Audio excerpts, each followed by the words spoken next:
12 जुलाई 1984 को ऐसे बालक का जन्म हुआ जो बचपन से परम तेजस्वी और शिव जी का परम भक्त हैं। श्री श्री 108 सत्यनारायण बाबा जी। इनका जन्म 12 जुलाई 1984 को रायगढ़ के कोसम नारा के पास देवरी डुमरपाली नामक गांव में हुआ था। इनके पिता किसान थे। इनके बचपन का नाम हलधर था। इन्हें प्यार से लोग सत्यनारायण कहा करते थे। जय शिव शंभु भक्तों, आज हम बताते हैं बाबा की सच्ची और अद्भुत कहानी। वीडियो में अंत तक बने रहिएगा, आपकी हर मनोकामना पूरी हो। देवरी में जन्मा ये बालक का नाम हलधर था, परंतु गांव के एक पंडित जी ने सत्यनारायण नाम रख दिया। 14 वर्ष तक पिता दयानिधि और माता हंसमती के घर पालन पोषण हुआ।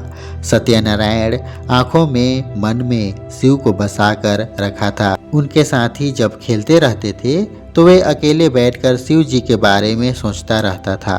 मन में शिव जी का ही जाप करता, पर किसी को नहीं बताता था। अपने दोस्तों के साथ रहता, पर सबसे छुपाता था।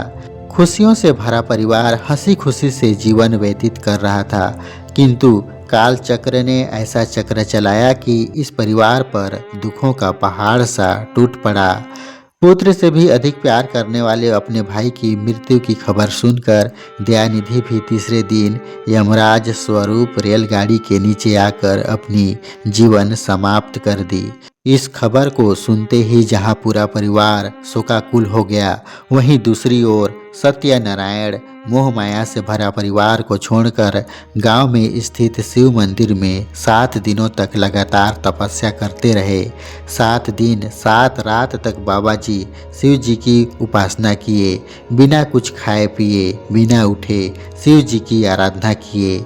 घर वाले उसे ले जाना चाहे, उसे खाना खिलाना चाहे, पर घर वालों को बोल दिया था कि तप में विघ्न नहीं डालेंगे, पूरा होने पर मैं स्वयं बताऊंगा। 7 दिन तक तप करने के बाद 1-1.5 महीना गांव में रहा। स्कूल गया, खेला कूदा। स्कूल में पढ़ाई में भी बहुत अच्छा था। एक दिन अपनी माँ से स्कूल जा रहा हूँ माँ कहकर घर से बस्ता लेकर निकले एकांत की तलाश में। वे सांसारिक सुखों और इच्छाओं से दूर और आध्यात्मिक सुख की तलाश में अपना गांव देवरी डुमरपाली को छोड़कर निकल पड़ा। सत्यनारायण को स्वयं नागदेव राह दिखाते हुए आगे आगे चल रहे थे। कोसम नारा में ऐसे स्थान पर गए जहां लोग दिन में भी जाने से डरते थे। एकदम सुनसान और डरावनी जगह पर 16 फरवरी 1998 को बाबा 14 वर्ष के थे जब घर बार को छोड़ा, स्कूल के लिए बस्ता लेकर निकला। स्कूल के अध्यापक बच्चों से पूछने लगे कि सत्यनारायण स्कूल क्यों नहीं आया। बहन गणेशी, भाई गोपाल हैरान हो गए कि कहाँ गया सत्यनारायण। दोपहर से शाम हो गया। उसकी दादी और उसकी माँ हंसमती डगर डगर खोजने लगी, राह तकने लगी। स्कूल मास्टर से पूछने आई कि मेरा पुत्र कहाँ है।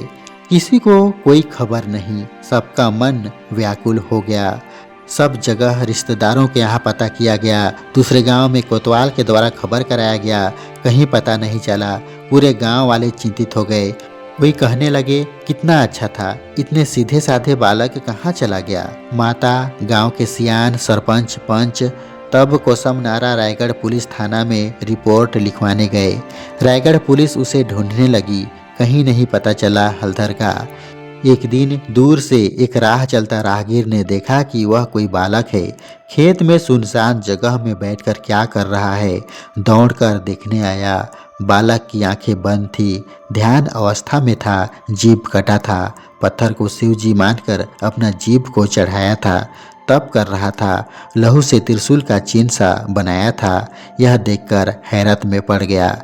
राहगीर गांव आकर बताया, एक बालक कोसम नारा की एक सुनसान और डरावनी जगह में बैठा है। रूप सांवला सलौना सा, जीभ को काटे बैठा है। शिव का पुजारी बनके तन पे स्कूल का कपड़ा पहना है। पत्थर को शिव बनाए, लहू से बनाया निशान त्रिशूल सा। वह तप में लीन है। यह सुनकर माता विचलित हो गई कि वह मेरा लाल तो नहीं है।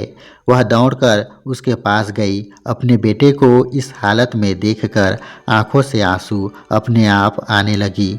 माता, भाई गोपाला, बहन गणेशी कोई नहीं मना सके।